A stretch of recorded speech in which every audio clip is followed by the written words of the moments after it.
What's going on, YouTube family? Welcome to Automotive Life. My name is Lucky, and today we're going to be talking about, do you really need dealerships? We're going to be talking about new franchise stores as well as independents. And I think the answers are going to shock you at the very end. So make sure you stay tuned, because I think there's going to be a lot of things that you guys haven't thought about on why you actually need a car dealership. Now, before I get into the video, if you enjoy the content and you enjoy all the time and research we put into every single video, definitely gently squeeze the like button. I would truly appreciate that. Our channel's been growing pretty quickly. I am so happy. We're almost to 300,000. We're about 265, I think, right now. And I think we're going to probably hit 300K in probably the next 2 to 3 months, which is absolutely awesome. We're on pace to be the biggest dealership automotive channel here very shortly. I think there's 2 other channels that are around the 270 to 300 range, which I think we're going to catch up to them very, very quickly. But once again, I want to thank you guys so much, and let's get into the video. Let's get into the million-dollar question. Do we actually need dealerships? Now, we're going to start off with the franchise stores first. We're going to be talking about Honda, Toyota, Ford, Chevy, even Tesla. Now, these companies are designed to do a few things extremely well, with actually designing and engineering the vehicles, building them, manufacturing the equipment to do so, and then also supplying the parts and technology that we need to either make the cars better down the road or to supply them with parts that they need. Now, all these things franchise models do very, very well, or the manufacturers themselves. But one of the things that Henry Ford realized back in the day was it's kind of hard to sell cars without an actual showroom floor. Now, back in the day, you could actually order a Ford Model T through was it Sears and Roebuck's catalog. So imagine ordering your car via a magazine. Never seen one on the streets, don't know what it looks like, but you can just open a magazine like, yes, I want this, let me buy this. They even sold houses back then, which was absolutely crazy.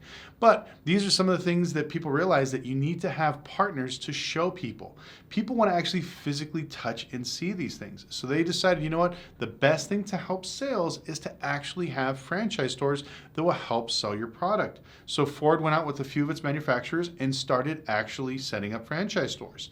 Now, before then, they actually had a sales rep. His job was to take one Model T and drive around the United States and show people on different days. They would announce in a newspaper, Model T is going to be in Detroit for 2 weeks. Model T is going to be in Los Angeles for 2 weeks. Come down, take a look at it, get your order in. So, but they realized that if there's physical models sitting there, it's very easy to sell them.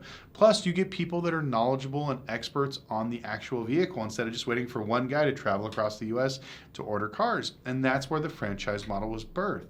Now, fast forward, obviously technology is a lot better. And we always get this comparison where you don't need a franchise store because Tesla is selling direct to consumers. Well, I'm about to crack this myth, and I know it's going to piss off a lot of Tesla fanboys, but Tesla has some things they're doing right. Now, selling direct to consumer, they technically are, but not. They're taking orders via Tesla, but the cars are usually coming from either their local dealership or a dealership somewhere around their area. Now, the reason why you need dealerships is because if you've ever ordered parts at a Tesla dealership, you will understand 100% what I'm talking about, even setting up a service appointment.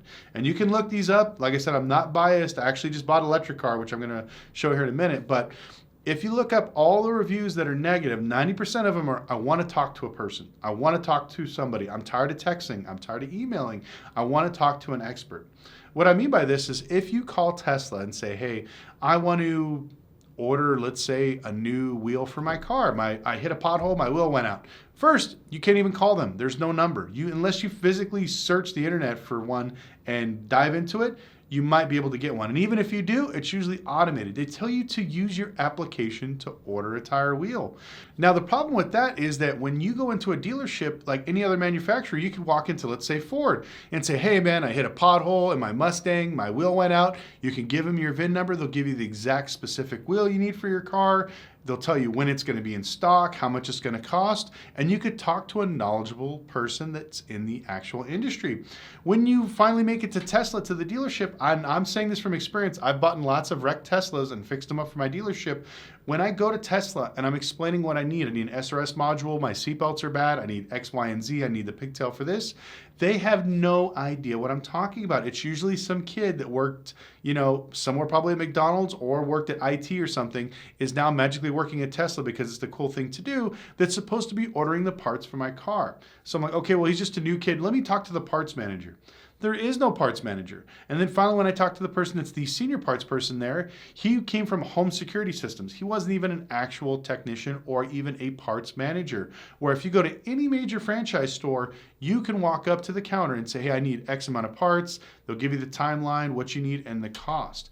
This is why I tell people you actually need franchise stores, because who is going to service all the complaints? Now, I have a lot of people I know that bought in like Teslas and Rivians and stuff like that. And like I said, they're great cars. I'm not going to bash them that much. But as far as service and follow-up after the sale, they absolutely suck. One major reason why I needed dealerships all over across the United States is convenience. Imagine buying a Tesla somewhere in the middle of Kentucky and then finding out that your closest dealership is 600 miles away. Now, with electric cars, when they die, they turn into a brick. So now you got to push them, which kind of sucks. But imagine having that type of issue. And this is the same with even regular gas cars. I have friends that own McLarens. When they break down, it's hundreds, if not thousands of miles to their local dealership. So having a franchise agreement with multiple vendors across the United States definitely helps service your vehicle. And that's why I believe it's a critical point when it comes to parts as well as service. All these Teslas now that are having problems, people are starting to say, hey, what's wrong with my car? Oh, you need to do a software update. You need to bring it in, which is no big deal. But at the end of the day, cars are just machines. They break down. They have issues. When you get factory trained experts at multiple locations that see different things, all this information goes into a database in what's called a TSB, Technical Service Bulletin. So if you come out with a brand new truck and let's say your brand new G-Wagon, it runs and drives great and all of a sudden randomly it shuts down. If you get all the technicians across the United States entering this information into the system, it starts getting spread and then they let the manufacturers know, hey, there is an actual problem with this information. You need to fix whatever's going on with the car. And then they issue a TSB, Technical Service Bulletin. This is how stuff is warranted and things like that. But how is the manufacturer ever going to learn about things like this without franchise stores? And this is something that I said is critically important to the foundation of building a dealership. We tried the automated thing. We've seen how Carvana works and how it's dying. I'm going to make a new video about them. It's getting even worse for them. But you cannot make the car buying experience 100% online. Do you guys remember Zillow? Buying a house is the exact same thing. Every house at every zip code in every area is extremely unique. The way the person treated the house, the same way the person treats the used car, is depending on the value and how it's going to work and what kind of issues it's going to have. It's extremely impossible to figure out a flat price problem or issue with every single market, with every car, and with every house. That's why all these automated companies keep failing. And for some reason, tech companies still keep thinking they can reinvent the wheel and make it 100% automated. This is why I believe companies like Tesla eventually are going to have to partner up with either more people or start doing franchise agreements. I know they can't operate in a few states because they actually need to have licensed franchises to sell cars in their states, but people are buying them out of state just because of the Tesla hype. But eventually, if they can buy a Kia, or they could buy a Ford, Honda, Chevy, Toyota, whatever, and they have service across the United States, what's the purpose of them buying a company that's a new startup electrical company or EV company that has no service anywhere? It's not all sunshine and rainbows when it comes to franchise stores. A lot of these guys have been taking advantage of the consumers, and what I'm talking about is selling cars over MSRP. Now, the manufacturer puts prices in places to let manufacturers know that this is what they need to do to sell these cars. Now, when a dealership takes an order in for a brand new Corvette, they sell it to the customer's happy, becomes, let's say, a lifelong Chevy fan or Honda fan or Toyota, whatever the case is, you build a relationship with your customers. But what's happening now is, even if you're the greatest customer, you've bought 20 Corvettes from this manufacturer or this dealership, and now they see the hype, the market, they don't care about that relationship anymore. All they care about is money. So now they're like, hey, Mr. Customer, I know you bought 20 Corvettes. Your kids bought cars from here. Your wife bought cars from here. Your grandkids bought cars from here. But I'll tell you what, your relationship doesn't mean shit unless you pay $40,000 over MSRP. And that's what's the problem with most franchise stores. And this is what sparked the whole debate about killing dealerships and selling direct to consumers. Now, I think one thing they should do is they should put a cap on what dealers can actually sell cars for. So if the manufacturer retail price says it's 40 grand, that's all they can do. There's a lot of companies like Ferrari, Lamborghini that can only sell at MSRP. And if they go over, they usually get in trouble. You go to a Rolex dealer, they're not going to mark you up on a watch. They're just going to sell it to you for whatever MSRP is. If you turn around and sell it one, you probably won't be ever sold another one again, and they'll punish you that way. And it could be the same thing with the market. But most of the franchise stores don't care. They just want to sell cars for as much money as they possibly can. But I believe if they actually put these rules in place, the dealership model will start working again and people will start trusting this. One thing that a lot of people don't understand is that most of the sales tax from your state come from dealerships, independents, and franchise stores. Think about it this way. You can go shopping all day long, spend thousands of dollars on clothes, and you'll get maybe 8 to 10% back in sales tax. Where when you buy a car, you're talking a much bigger, substantial amount of money when it comes to sales tax. I remember sending the IRS 30, 40, 50, even up to $150,000 in sales tax per month. That's a huge amount of money that's stimulating the economy, hiring state workers, building things out. And also what's very important is most franchise stores and independents hire locally. They hire people right from your community. A lot of your friends, maybe technicians, maybe salesmen, maybe finance managers, they're in the community themselves. And a lot of the franchises have agreements that they have to sponsor like little league teams. They have to do X amount of money in charity. These are the things that people don't talk about when they think of dealerships. I promise you, look in your local newspaper and type in a name of a dealership. You're going to see all this negative stuff, but then you're going to see, local dealership donates 100 grand to charity, builds a new whatever wing for your college, gives money to hospitals, gives away free cars, helps people during the holidays. Dealerships are a crucial part of our economy, and as far as the actual car selling, buying, and repairing process is critical. Selling direct to consumers will never work.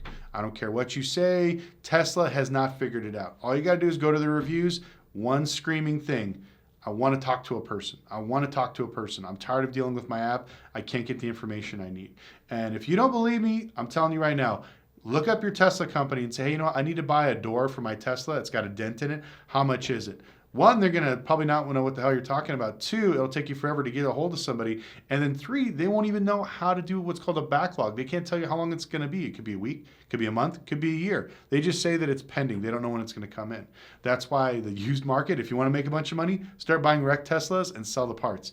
You will make an insane amount of money. Every time I have a wrecked Tesla, I never get rid of the parts. I just put them up for sale on eBay and you'll get all the money for them. But anyways, I would love to know your opinions on what you guys think about franchise stores and independent stores, because like I said, a lot of people give flack to franchise stores and dealerships, but they are a crucial part of buying, selling, and repairing cars, and a crucial part of our economy. But once again, leave in the comment section below what you guys think. I'd love to hear your opinions. And even if your opinion is different from mine, that's okay. We could still be friends, but it's definitely important that we share this information and be transparent about the automotive industry. Once again, I'd like to thank you guys so much for watching. I truly appreciate it. We're going to be almost to 300,000 subscribers here soon. And once again, I couldn't have done it without any of you guys. I am truly appreciative. And I guess if you have any questions, hit me up on Instagram @LuckyLopez, and we'll see you next video.